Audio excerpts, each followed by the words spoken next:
think something will be achieved, but I also don't believe that this is our last chance. I don't believe that everything ends at the end of this summit.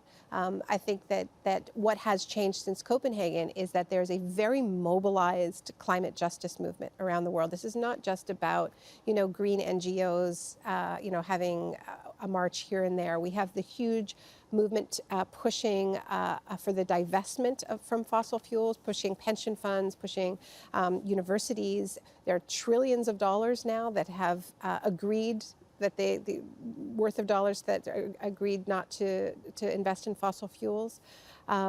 And we have movements fighting Arctic drilling, fighting tar sands pipelines. You can't actually put forward a new fossil fuel project without getting enormous pushback now. So that's not going to end after this summit. And I think the extent to which governments are coming here with anything at all is the extent to which they're under pressure. But still, at the end of the day, any agreement reached here is likely to be non-binding.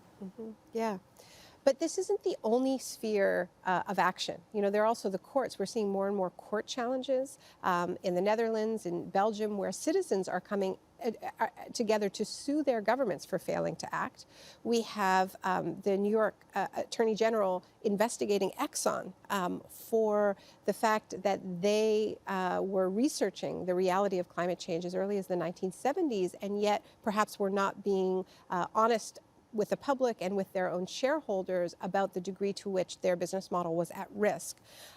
So, this is one place where action is taking place, but it's not the only one. I think politicians like to imagine that they are the only political actors. In the opening of the summit, Christiana Figueres, who's in charge of marshaling this forward at the United Nations, said never has so much been in the hands of so few. But I don't think that's exactly true. I don't think they are the only ones with power in this equation, because we are seeing other spheres of influence: the courts, the markets, the fossil fuel divestment movement, the drop in prices of renewables, the demand for energy democracy in countries like Germany, where people are saying we want to move to 100% renewables and we want to do it now. We want to do it faster than our governments are doing it.